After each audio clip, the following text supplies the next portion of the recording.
사내들인 공회, 요즘으로 따지면 우리 국회 그 앞에 서서 담대하게 자신들의 할 말을 다 했던 베드로와 요한이 협박을 받고 풀려나게 됐습니다. 그들은 곧장 다른 곳으로 가지 아니하고 초대 교인들이 사도들이 모여 있는 곳으로 가서 그간 된 일을 설명을 하고 다 함께 대주제가 되시는 하나님께 합심해서 기도했습니다. 그 기도의 내용 우리가 같이 나눴습니다. 앞으로도 계속해서 하나님께서 자신들을 대적하는 그러한 적들의 위협으로부터 지켜주시기를 기도했고, 계속해서 두려움 없이 하나님의 말씀을 전할 수 있는 힘을 주세요 하고 그들은 기도를 했으며, 예수 그리스도의 이름으로 기사와 표적과 이적이 나타날 수 있도록 하나님 도와주세요 하고 간절히 기도했던 것입니다. 그런데 이 사람들이 이렇게 기도를 마치고 나자마자 그들이 모인 곳에 지진이 나타나면서 하나님의 응답하심이 나타났던 것입니다. 하나님의 응답이 너희의 기도를 내가 잘 들었다. 그래, 내가 그대로 해주마 라고 하면서 하나님께서 그들이 모인 곳을 흔드셨다 하는 것입니다. 그러자 그들은 모두 성령이 충만해서 다시 또 벌떡 일어나서 나가서 복음을 전했던 것입니다. 이것이 우리가 지난 시간까지 살펴본 그런 내용이었습니다. 그리고 이어지는 말씀이 오늘 이 32절부터인데, 여기서는 그렇게 성령으로 충만함을 받은 초대교인들을 묘사를 하기를, 무리가 다 한 마음과 한 뜻이 되어 모든 물건을 서로 통용하고 자기 재물을 조금이라도 자기 것이라 하는 사람이 한 사람도 없다, 이렇게 기록을 하고 있습니다. 그리고 34절과 35절에는 그 중에 가난한 사람이 없으니 교인들 가운데 가난한 사람이 하나도 없는 거예요. 왜 그런가? 이는 밭과 집 있는 사람이 팔아서 그 판 것의 값을 가져다가 사도들의 발 앞에 두매 그들이 사도들이 각 사람의 필요를 따라 그것을 나누어 줬기 때문에 교회 가운데 가난한 사람이 하나도 없었다, 이렇게 말씀하고 있습니다. 이러한 초대교인들의 삶을 가지고 유무상통이라 이렇게 표현합니다. 유무상통, 있는 사람과 없는 사람이 금전, 물품 이것을 가지고 서로 막힘없이 돌려 쓰는 것, 이것을 가지고 유무상통 이렇게 말하는 것입니다. 요즘 우리가 잘 쓰는 말로 만약 표현한다 그러면 공유하는 게 되는 거죠. 같이 나누는 거. 이러한 모습은 사도행전 2장 43절, 7절까지도 나타난 것을 우리가 한 6개월 전에서 우리가 본 적이 있습니다. 그렇다면 초대교회의 이러한 유무상통하던 모습은 보면 어느 정도는 좀 지속되다가 교회가 박해를 받으면서 성도들이 흩어지니까 이러한 모습은 더 이상 지속되지 않은 것 같습니다. 어쨌든 오늘 여기 말씀에 나타난 32절부터 37절까지 나타나고 있는 이렇게 네 거 내 거를 구분하지 않고 가리지 않는 그러한 서로 필요한 대로 나눠주고 쓰고 하게 했던 이러한 삶, 이러한 유무상통하던 그들의 모습을 통하여 오늘 이 시대를 살고 있는 여러분과 제가 받을 교훈이 무엇인가, 이것을 살펴보길 원합니다. 먼저 이 원동력이 무엇인가? 여러분 생각을 해보십시오. 유무상통한다는 게 이게 말이 됩니까? 오늘 같은 자본주의 사회, 개인화된 사회에서 내 거는 내 거고 네 건 네 겁니다. 이걸 가지고 만약에 접근을 남의 것에 접근한다든지 하면 말이 안 되는 것이고 법적으로도 문제가 되고 어쨌든 많은 문제를 일으키게 되는 것입니다. 그런데 그 당시에는 그랬다. 교인들이 이렇게 네 거 내 거 구분하지 않고 살았다 하는 것입니다. 이 힘이 무엇일까? 좀 우리가 생각을 해봐야 됩니다. 그것은 31절에 기록된 대로 성령의 충만하심 때문에 이게 가능했습니다. 성령이 우리를 다스렸다. 성령을 충만하게 받은 사람들의 마음이 한 마음과 한 뜻이 되어서 물건을 가지고 서로 공유하고 통용했기 때문에 이게 가능한 것입니다. 그러면 성령의 충만함은 이거 언제 되는 것인가? 성령 충만은 아무 때나 누구에게 일어나는 현상인가? 절대나 그것도 아닙니다. 그럼 그 일이 성령 충만함이 일어나게 되는 근본 원인은 또 무엇인가? 이걸 또 우리가 생각을 해볼 필요가 있습니다. 하나님의 성령께서는 언제 누구에게 임하셔서 그 능력과 은혜를 부어주시는 것인가? 우리가 이미 사도행전 2장에서 보았던 것처럼 성령께서 임하신다라고 하는 것은 종말적인 사건입니다. 종말 시대에 말세에 하나님의 신을 부어주신다라고 했기 때문에 하나님의 신이 이 땅에 오셨다. 그러면 그때부터 종말이 진짜 시작이 된 것입니다. 성령의 오심으로 인해서 새로운 시대가 열린 거죠. 보십시오. 성령 받기 전에는 이 사람들이 철저하게 개인적이었습니다. 나 중심으로 살았습니다. 내 것도 내 것이고 심하면 네 것도 내 것이고 뭐 이런 마음을 가지고 살았습니다. 하지만 성령의 은혜를 받고 나니까 성령 은혜 안에서 하나님을 중심으로 사는 사람이 된 것입니다. 예수 믿는 사람들이 변한 것입니다. 사람이 변했습니다. 신자들은 변했지만 세상은 어떻습니까? 세상은 여전합니다. 똑같습니다. 세상은 뭐라고 말합니까? 세상은 힘있고 많이 배운 사람, 강한 사람들만 목소리를 높입니다. 이것은 인간 사는 역사가 전체가 다 그렇습니다. 아담이 타락하고 에덴 동산에서 쫓겨난 그 이후부터 지금 오늘에 이르기까지 그렇습니다. 세상은 힘 많이 가진 사람이 목소리 냅니다. 많이 배운 사람이 높은 자리에 있어서 돈도 많이 받고 지배하고 다스리고 하는 것입니다. 강한 나라가 큰 소리 치고 중국이나 미국이 큰 소리 치는 것은 강한 나라이기 때문에 그런 것이거든요. 세상은 여전히 이렇다. 그러니 악착같이 자기 것을 챙기지 않으면 살아남을 수가 없다라고 끊임없이 부모들은 자식들한테 가르치는 것입니다. 그래서 공부해라, 공부해라. 힘을 길러라. 공부 잘하는 친구 사귀어라. 그런 식으로 가르치는 거죠. 그렇게 살아서는 안 된다. 아무리 예수 믿어도 돈 없이 어떻게 살겠느냐. 교회 가도 돈 있어야 큰 소리 치고 교회 가도 돈 있어야 대접받더라. 라고 하면서 교회 안에서도 그렇게 가르치고 말을 한다 하는 것입니다. 그런 면에서 보면 세상이나 교회나 별반 다를 것이 없는 거죠. 그런데 초대교회에서는 그러지 않았다는 것입니다. 도대체 무슨 일이 일어났기에 자기 것을 자기 것이라고 주장하는 사람들이 하나도 없었는가?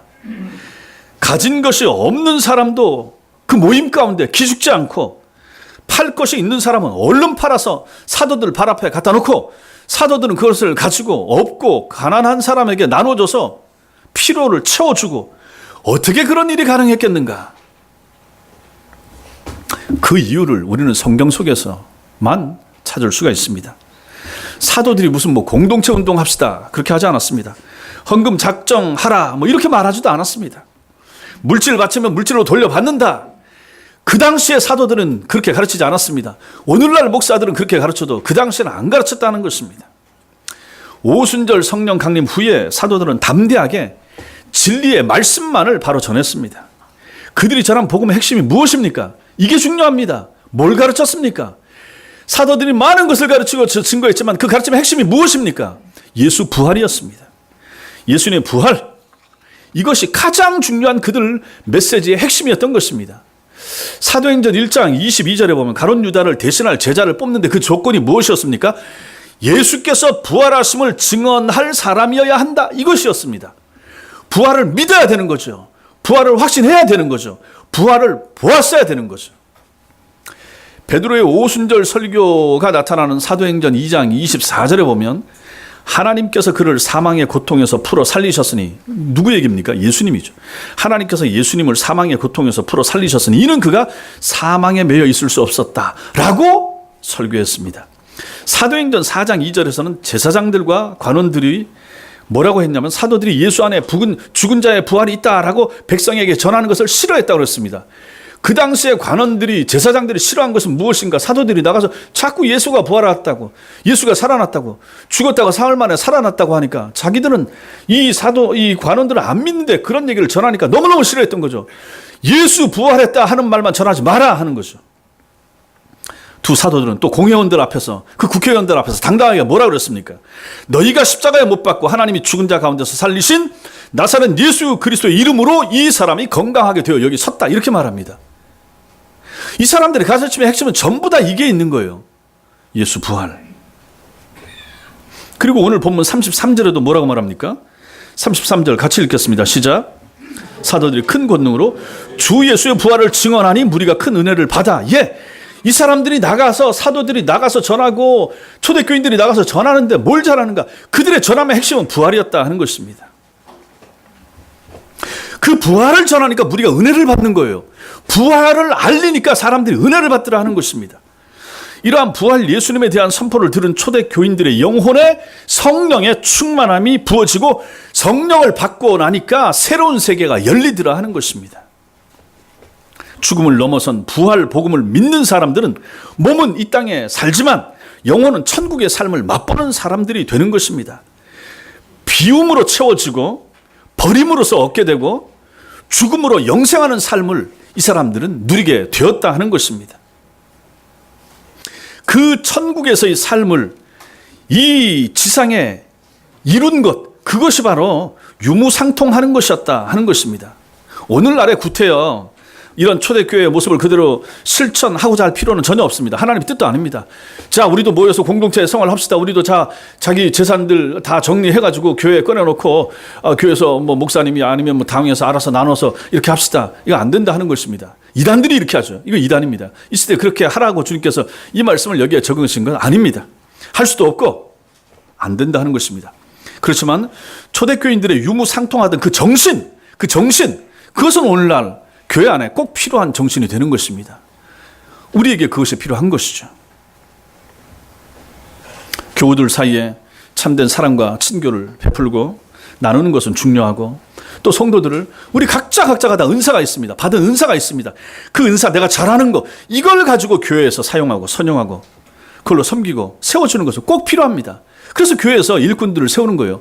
교사로, 또 재직으로, 또 각 기관에 섬기는 분들로, 뭐 재정부라든지 아니면 교회 주방 봉사든지 아니면 운전을 하셔도 마찬가지로 뭐든지 할 수 있는 부분을 가지고 또 그것을 필요로 하는 성도, 잘 못하는 성도를 도와주고 협조하고 하는 것, 이것이 바로 오늘 말씀에서 보여주고 있는 그 정신이라 하는 것입니다. 부활 신앙을 가진 사람들에게만이 이것이 나타날 수가 있고 이게 가능하다 하는 것입니다. 여러분, 이게 얼마나 중요한 사상입니까? 부활 신앙을 가진 성도들은 다른 세계를 경험한 사람입니다. 여러분과 제가 마찬가지입니다. 예수 믿는 것에 있어서 가장 중요한 핵심이 무엇입니까? 부활을 믿는 것입니다. 부활을 안 믿으면 그 신자 아닙니다. 부활을 안 믿으면 그 사람에게 세례를 줄 수가 없습니다. 부활을 믿는다. 뭘 믿는 것입니까? 죽은 다음에 내가 다시 살아날 것을 믿는 것입니다. 부활을 믿는다라고 하는 것은 죽은 다음에 다른 세계가 있습니다. 다른 세계가 열립니다 하는 것을 믿는 사람이 되는 것입니다. 죽은 다음에 천당이 있고 죽은 다음에 예수 안 믿었으면 지옥 간다 하는 것을 믿는 것입니다. 이것을 믿는 신앙이 바로 부활 신앙이 되는 거죠. 교회에 나오면서 예수 믿으면서 가장 중요한 핵심이 바로 여기에 있는 것입니다. 이거 안 믿으면 이 사람은 참 신자일 수 없습니다. 그래서 부활 신앙을 가진 사람은 다른 세계를 경험한 거예요. 우리는 가보지 않았습니다. 본 사람 없습니다. 그럼에도 불구하고 우리는 말씀을 통해서 믿는다 하는 것입니다. 우리 죽은 다음에 분명히 이 세계가 있다. 땅에서 살아있는 동안에도 부활신앙을 가지고 살다가 주님이 우리 생명 부르시면 그 나라에 간다라고 믿는 사람, 이것이 바로 부활신앙을 가진 사람이라 하는 것입니다. 천국에서의 삶을 믿는 것입니다. 죽음 이후에 예비된 처소를 믿는 사람이 되는 거죠. 그러므로 그 사람은 어떻게 살겠습니까? 이 세상의 삶에 크게 연연하지 않을 수 있는 거죠. 우리는 완벽하지 않습니다. 목사건 장로건 누구건 간에. 그래서 여전히 땅에 살기 때문에, 여전히 부족하기 때문에, 믿음이 약하기 때문에 땅에 꺼가지고 근심하고 걱정하고 좀 아파하기도 하고 앞날에 대해서 염려하기도 하고 흔들립니다. 그러나 다시 또 주님을 바라보는 거죠. 그러나 다시 또 부활 신앙을 가지고 우리가 다시 하나님 앞에 서고 그것을 생각하게 된다 하는 것입니다. 그러므로 성도들은 부활신앙을 꼭 마음속에 가지는 것이 제일 중요합니다. 성도를 성도답게 만들고 교회를 교회답게 세워주는 동력이 바로 여기에 있는 것입니다. 교회는 부활을 가르쳐야 됩니다. 성도는 부활을 믿어야 됩니다. 모든 성도는 부활을 믿으셔야 되는 것입니다. 이것이 없으면 소용이 없다 하는 것입니다. 매주일 주님 부활을 전하고 배우고 확신하는 그러한 교회와 그러한 성도가 될 때, 그래서 우리는 바른 생활을, 바른 신앙을 갖고 생활하고 있다, 이렇게 말할 수 있는 것입니다. 생각해 보십시오. 부활을 가르치면 하나님께서 기뻐하십니다. 교회가 중요한, 목사가 중요한 거예요. 교회 중직자들이 중요한 거예요. 교회 선생님들이 중요한 거예요. 무엇을 가르칠 것인가? 무엇을 가르쳐야 될 것인가? 교회가 무엇을 가르칠 것인가? 목사가 무엇을 제일 핵심에 두고 가르쳐야 될 것인가? 부활입니다. 예수 부활입니다. 부활을 가르치면 그래서 누가 기뻐합니까? 하나님께서 기뻐하십니다. 부활을 전하면 누가 도와줍니까? 성령께서 도와주십니다. 아하, 이 교회, 아하, 저 목사, 그렇게 부활을 강조하구나. 예수의 부활을 가르치는구나. 하나님 기뻐하십니다. 성령이 역사하십니다. 강력하게 역사하십니다. 교인들이 부활을 믿고 전하게 되면 하나님의 도우심이 그 교회 가운데, 하나님의 복주심이 그 교회 가운데 나타난다. 믿으시기 바랍니다. 복음을 전한다는 게 무엇입니까? 선교하는 것이 무엇입니까? 전도가 무엇입니까? 예수님은 죽었다가 살아난 분입니다. 어느 종교도 그걸 가르치지 않습니다. 그 누구도 그런 것을 말한 적이 없습니다. 어느 책에도 그런 거 나와 있지 않습니다. 그런데 기독교에, 그런데 성경책에는 이것이 나와 있다 하는 것입니다. 예수라고 하는 사람이 왔다가 33년을 살다가 죽었는데 사흘 만에 다시 살아났다. 그리고 40일 동안 땅에 계시다가 사람들 보는 눈앞에서 하늘로 올라가셨다. 그런데 그분이 다시 오신다고 한다. 그분이 오실 날이 멀지 않았다. 이 예수를 믿으시라라고 하는 것이 복음의 핵심 아니겠습니까? 그러므로 교회는 부활을 가르쳐야 됩니다. 목사는 부활을 강조해야 되고 설교마다 자주 이것을 강조해야 됩니다. 그래서 주일마다 부활절이 되는 것입니다. 주일마다 우리는 부활절입니다. 그래서 딱히 따로 부활절을 정해놓고 지킬 필요가 굳이 없는 것입니다. 주일마다 부활절입니다. 주일마다 성탄절입니다. 예수님 탄생하시고 예수께서 죽으셨다가 부활하시고 그날을 기념하는 날 주일이고 기념하는 사람들 성도들이 되는 것입니다. 여러분과 제가 이런 교회, 이런 성도들 되시길 바랍니다. 두 번째로 이렇게 유무상통하던 사람들이 어떤 방식으로 살았는지를 오늘 본문이 또 우리에게 잘 보여주고 있습니다. 32절 같이 읽겠습니다. 시작. 믿는 무리가 한 마음과 한 뜻이 되어 모든 물건을 서로 통용하고 아멘. 예. 한 마음과 한 뜻이 됐다. 이거 완전한 일치를 나타내는 것입니다. 초대교인들의 생각과 감정이 조화를 이루어서 믿는 사람들이 완전히 하나가 되어서 하나님께 영광 돌리는 삶을 살았다는 것입니다. 이 사람들은 물질에 대해서, 물건에 대해서 이제 은혜를 받고 나니까, 부활을 믿고 성령을 받고 나니까 굳이 내가 이거 네 거 내 거 가리고 이럴 필요가 없게 됐다 하는 것을 깨달은 것이죠. 이거 내 겁니다. 소유권을 주장하지 않았습니다. 가진 재물을 필요에 따라 그들 가운데 필요로 하는 사람들에게 나누어 주게 했던 것입니다. 자신의 물건을 남과 공유한다는 것은 타락해서 이기적인 그러한 심성의 지배를 받는 인간에게 있어서는 결코 쉬운 일이 아닌 것입니다. 이건 우리가 잘 압니다. 내 겁니다. 내 가족, 내 물건, 내 소유. 이것만 중요합니다. 단순한 윤리적인 양심이나 공산주의에서 하듯이 이념의 강요를 통해서 섣불리 그러한 생활이나 사회를 만들려고 시도했다가는 반드시 실패할 수밖에 없습니다. 안 된다 하는 것입니다. 공산주의 실패를 우리가 잘 보고 있지 않습니까? 구소련이 실패했고 동구 공산주의 나라들이 실패하고 몰락한 것이 나라가 중앙에서 이것을 의도적으로 강하게 다 같이 공동으로 생산하고 공동 분배하고 공동으로 같이 하자 했더니 결국 그것이 실패로 드러나지 않았습니까? 안 된다. 타락한 사람들은 그것이 이루어질 수가 없다 하는 것입니다. 또 일부 사이비 기독교나 이단들이 이런 삶을 시도하는 것을 우리가 봤지만은 그건 성공했습니까? 거기도 또 교주 생각이 들어가는 거예요. 교주 일가족 자기 거 챙기고 자기는 전부 다 하나님 앞에 바치라고 해놓고 성도들은 다 바쳤는데 이 교주나 교주 일가족은 자기 이름으로 통장이며 땅이며 많이 뒤로 챙겨놓고 이런 짓들을 하더라 하는 것입니다. 부패한 사람들은 이 땅에서 이러한 초대교회 때 나타났던 이런 모습을 절대로 이 땅에서는 구현하거나 실현할 수가 없다 하는 것입니다. 인간은 본질적으로 이기적인 존재이기 때문에 성령의 철저한 통제하심이 없으면 이것은 불가능합니다. 성령이 은혜 주셔야 가능한 것이죠. 34절은 그들 중에 가난한 자들이 없었는데 그것은 밭과 집 있는 자들이 그것까지도 팔아서 그 값을 사도들에게 가져오고 사도들은 그것을 각 사람의 필요에 따라 나눠 주었기 때문에 그렇다 이렇게 말하고 있습니다. 자, 여기서 우리는 초대교회 교인들의 물질을 하나님 앞에 바치는 자세를 좀 생각해 볼 필요가 있습니다. 이거 헌금하는 자세입니다. 봉헌하는 자세입니다. 이러한 자세나 태도는 여러분과 제가 배울 필요가 꼭 있는 것입니다. 먼저 이 사람들은 하나님의 주권을 인정했습니다. 32절에 보면 재물을 조금이라도 자기 것이라 하는 이가 하나도 없었다. 자기 것이라 하지 않았다 하는 것입니다. 자신들의 손에 있는 재물은 본래 하나님의 것으로 자신들의 손에 잠시 맡겨둔 것이라는 인식이, 믿음이 이 사람들에게 있었던 것입니다. 다른 말로 청지기적 소유관을 가지고 있었던 거죠. 내가 가지고 있는 모든 것이 내 것 같지만 내 것이 아닙니다. 하나님 것입니다. 나는 단지 잠시 맡아서 이것을 운영하고 있을 뿐입니다 라고 하는 신앙, 믿음이 그 사람들에게 있었다 하는 것입니다. 자신이 가진 재물의 주인이 자신이 아니라 하나님이라고 믿는 성도만이 초대교회 성도들처럼 온전한 구제와 봉헌을 할 수 있게 되는 것입니다. 오늘날 헌금의 정신도 마찬가지입니다. 내 것을 교회에 내기가 아까운 거예요. 하나님의 것을 하나님께서 나에게 허락하신 것 중에서 하나님께 돌려드립니다라고 생각하면 거기에 아깝거나 인색하거나 이런 마음은 들어올 여지가 없게 되는 것입니다. 여러분과 제가 하나님 앞에 이렇게 하셔야 됩니다. 그렇다고 교회에서 다 하십시오, 많이 하십시오, 늘 하십시오 라고 강요하지는 않지 않습니까? 여러분들 형편에 따라 믿음에 따라 하셔야 되지만 헌금을 하실 때 정신 자체는 하나님께서 허락하신 것 중에서 하나님께서 다시 돌려드립니다.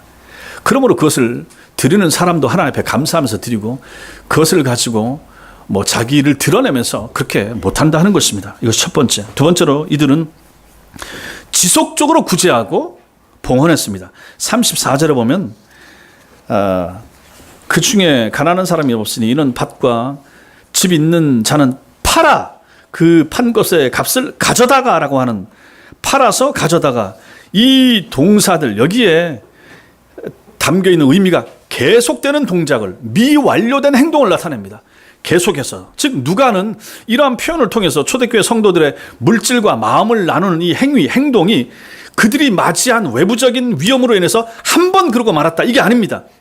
초대교회 안에서 성령의 충만을 통해서 은혜를 받은 사람들이 능동적으로 자발적으로 일정 기간 지속적으로 계속해서 그 일을 했다 하는 것을 보여줍니다. 그들은 자기 교회 내에서 이 예루살렘 교회 내에서 가난한 사람 어려운 사람이 생기면 그때마다 자기가 가진 거 있는 중에서 팔아서 갖다가 사도들 앞에 갖다 놓고 저 사람 도와주세요, 저 사람 도와주세요. 또 어려운 사람이 생기면 또 그때 혹시 남아있으면 이것도 갖다 주고 돕도록 했다. 계속해서 팔아서 계속해서 가져오고 계속해서 돕도록 했다 하는 것입니다. 한 번만 하고 마는 선행이나 기분에 따라서 기분 좋으면 하고 기분이 그렇지 않으면 안 하고 하는 그러한 감정을 가지고 하나님 앞에서 헌금하지 않았다는 것입니다. 셋째로 초대교회 성도들은 공로주의에 빠지지 않았습니다. 그들은 물질을 가진 자가 자기 이름으로 구제하지 않았습니다. 교회의 이름으로 하게 했습니다.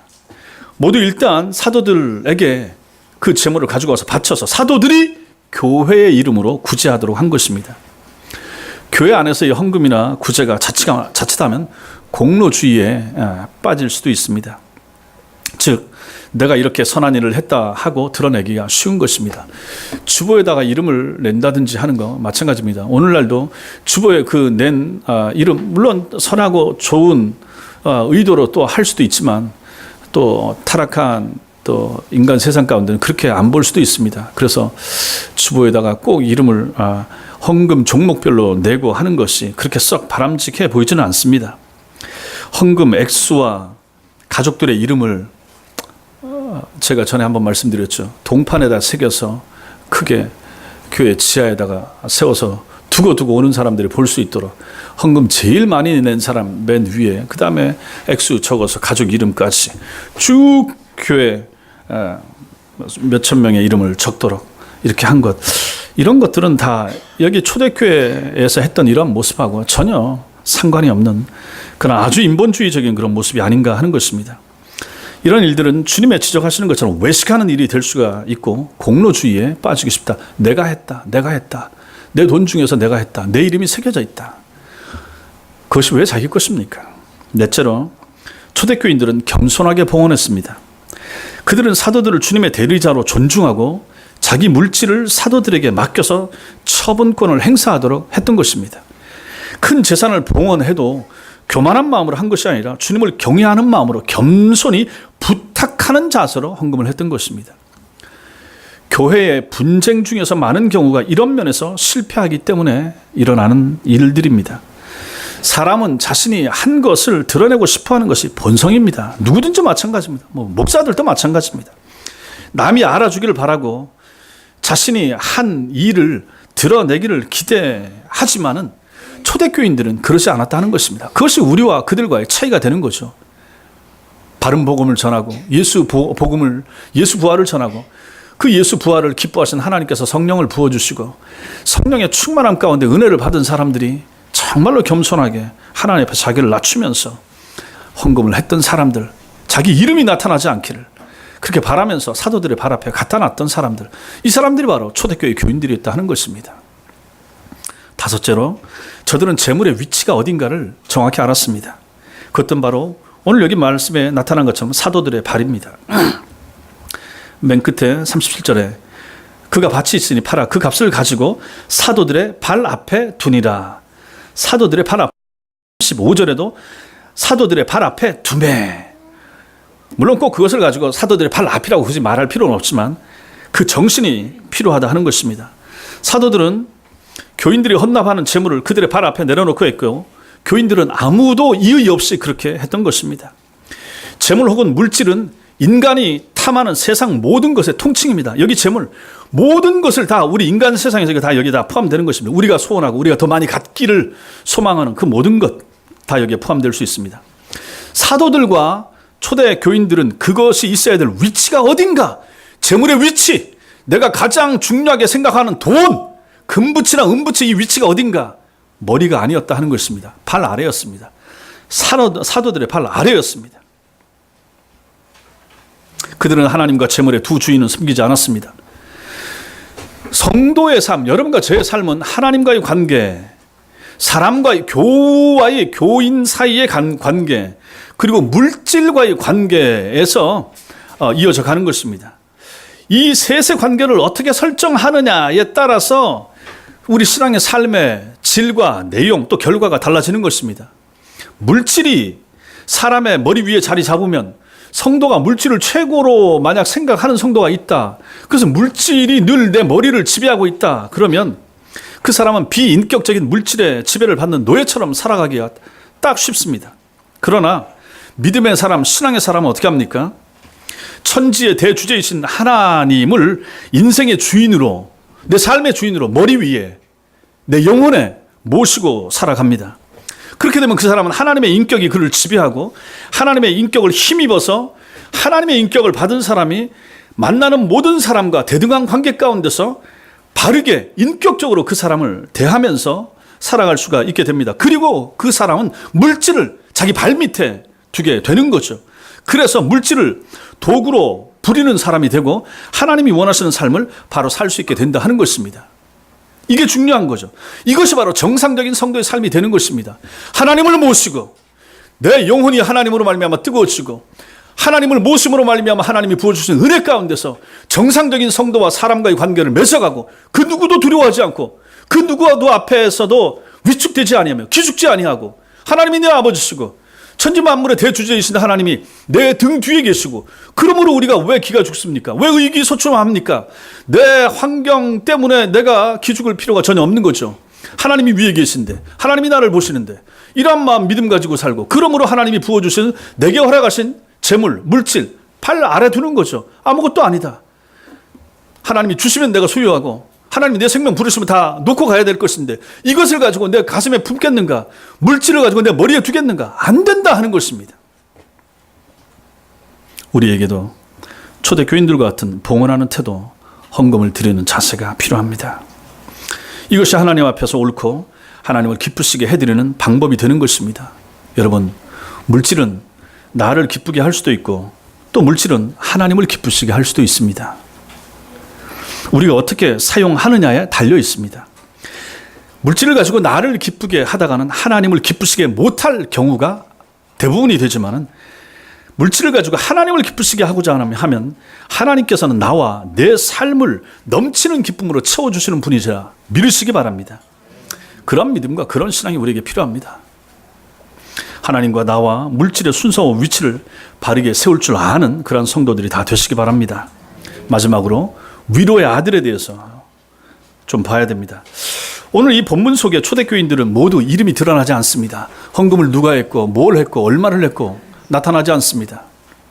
만약에 요즘 자신의 집이나 땅을 팔아서 교회에 바치는 교인이 있다면 교회가 어떻게 하겠습니까? 요즘도 그런 분들이 있는 것 같더라고. 헌납자의 이름과 헌납 금액을 온 교회에 공표할 수도 있겠고 또 많은 사람들의 칭찬을 받도록 또 그렇게 할 것입니다. 어느 교회는 헌금 많이 낸 사람 광고 시간에 그 교회가 크니까 카메라 가지고 그 얼굴 비춰주고 막 심지어 그렇게까지 한다고 하는데 자기 집을 팔아서 아니면 땅을 팔아서 냈다.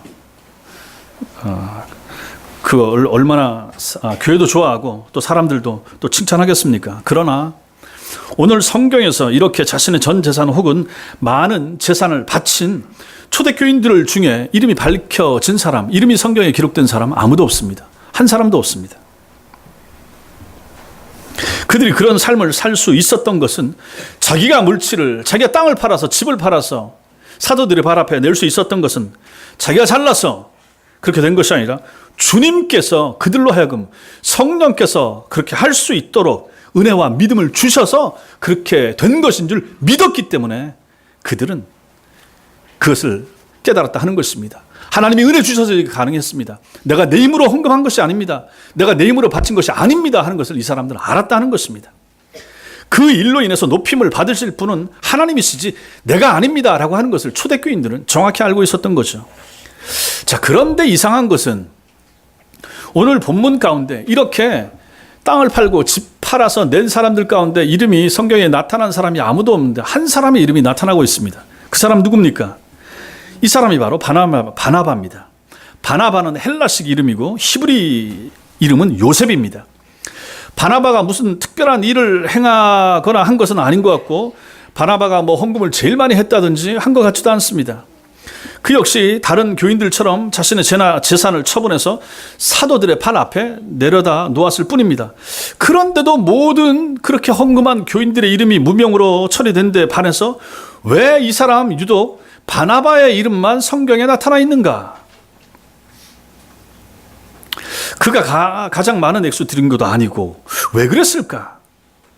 여러분과 저는 성경을 읽을 때 이런 면에 대해서 좀 생각하시면서 물으면서 읽을 필요가 있습니다.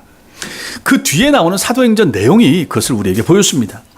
사도행전 9장에 가면 유명한 바울이 예수 믿게 되는 결정적인 사건, 다메섹 도상에서 회심하는 사건이 나타납니다. 예수 그리스도를 부정하고 초대교회에 대한 최대 박해자였던 그가 다메섹으로 가는 길에서 주님의 부름을 받았습니다. 자신을 부정하던 예수 그리스도가 이제 살아계신 성자 하나님이시구나 하는 것을 이 사람이 깨닫고 믿게 된 거죠. 그러나 이렇게 회심한 바울을 당시에 예수 믿었던 그리스도인들은 그 누구도 이 바울을 마음으로부터 받아들이지 않았습니다. 너무너무 무서운 사람이고 너무너무 악질적인 사람이고 너무너무 기독교에 해악을 많이 끼치던 사람인데 저 사람이 예수쟁이가 됐다고 안 믿어지는 거죠. 그때 바울이 진심으로 회심하고 진정한 그리스도인이 되었다 하는 것을 보증을 해준 사람이 있습니다. 그 사람이 바로 바나바였던 것입니다. 당시 초대교회에서 이미 중요한 역할을 감당하고 있던 이 바나바가 신원을 보증해 줌으로 인해서 바울은 그제야 그 교인 무리 가운데, 기독교인 무리 가운데 인정받으면서 들어가게 되었던 것입니다. 또한 바나바는 이 사람이 이렇게 하다가 첫 번째 이방 지역인 안디옥 교회 첫 번째 목회자로 파송을 받게 됩니다. 바나바가 목사가 되는 거죠. 그 안디옥 교회에서 바나바는 유대교를 배신했다고 해서 유대교 사람들이 바울을 죽이려고 많이 애를 썼습니다. 그래서 이 바울이 드러내놓고 복음을 전하지 못했습니다. 그래서 도망을 가서 자기 고향 다소에 가게 됩니다. 고향 다소에 가서 13년 정도를 칩거하면서 은신해 있게 됩니다. 바울이 회심했음에도 불구하고. 자, 이러한 바울을 찾아가서 불러내서 자기 교회에서 같이 팀 사역을 할 수 있도록 동력자로 일을 할 수 있도록 불러낸 사람, 이 사람 바나바입니다. 바나바가 그것을 알고 그 사람 바울이 그 아까운 인재가 거기서 그렇게 유대인들의 두려움, 그 위협 가운데 피해서 도망가 있으니까 찾아내가지고 이러지 맙시다. 나오세요. 힘내세요. 나와 같이 사역합시다. 라고 해서 안디옥 교회 목회자로 같이 일하게 만들어 줬다 하는 것입니다. 뿐만 아니라 바나바와 바울 일행이 주님의 명령을 쫓아서 기독교 역사상 최초로 세계 선교의 첫 발을 내디디게 될 때 그 일행의 팀장이 바로 바나바였습니다. 그 팀원에 바로 바울이 있었던 것이죠. 바나바가 바울을 데리고 1차 선교 여행을 이렇게 떠나게 되는 것입니다. 이처럼 바울의 인생에 있어서 절대로 잊을 수 없는 인물, 이 사람 바로 바나바입니다. 그가 없었다면 오늘날 우리가 아는 바울은 결코 우리가 아는 그 위대한 바울이 되지 못했을 수도 있습니다. 오늘 본문 36절에서 바나바라고 하는 이름의 의미가 나옵니다. 위로의 아들 이렇게 나옵니다. 위로의 아들. 여기 위로는 격려이기도 합니다. 위로, 격려. 위로의 아들, 격려의 아들.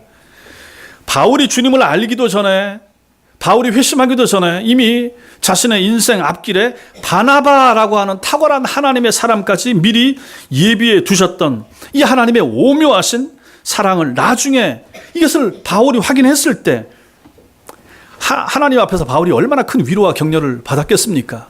자기 회심했는데 안 믿어줬고, 자기가 낙향에서 어디 숨어 살고 있었는데 찾아와서 자기를 픽업해줬고, 자기를 같이 선교팀에 넣어서 같이 가자고 하고, 이것을 체험했을 때 바울에게 있어서 얼마나 큰 위로가 되고 격려가 됐을 것인가.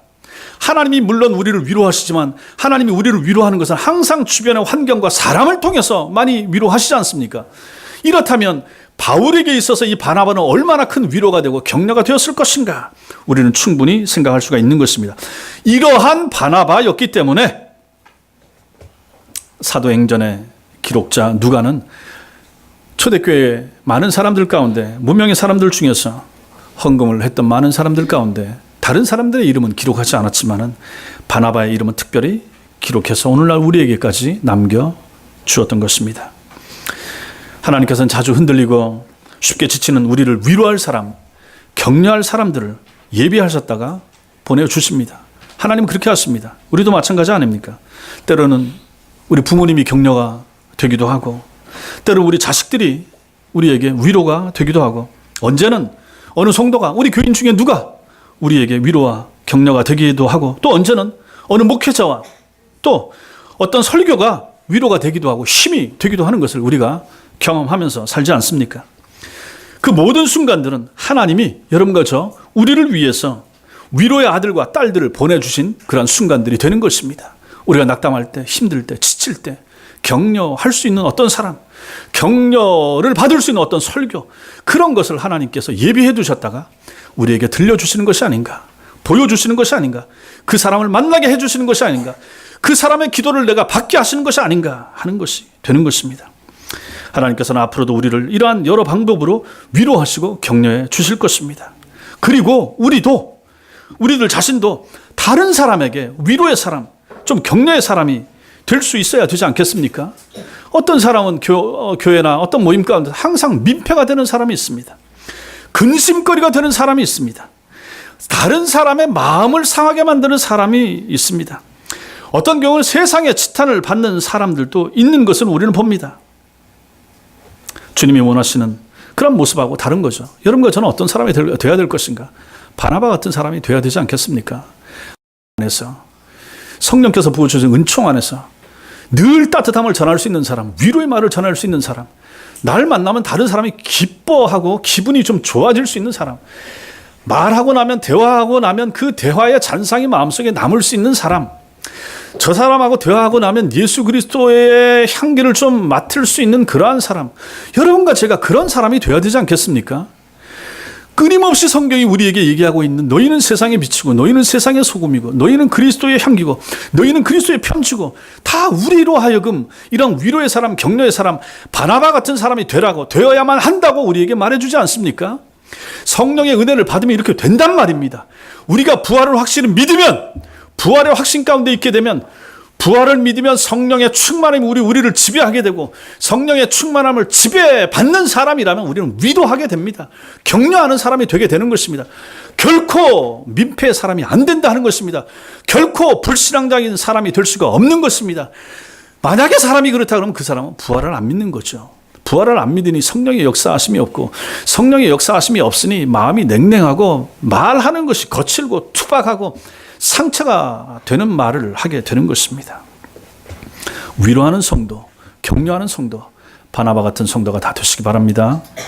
사랑하는 성도 여러분, 성령의 능력을 힘입은 사도들이 담대하게 주 예수님의 부활을 증언했습니다. 여기서 증언하다라고 하는 것은 빚을 갚는다, 이런 의미가 들어 있습니다. 사도들은 예수 그리스도의 부활을 하나님 앞에서 빚 갚는 심정으로 우리가 전했던 것입니다. 빚은 꼭 갚아야 되잖아요. 빚은 꼭 갚아야 되잖아요. 그래서 사도들은 복음의 빚진 자로 살았던 것입니다.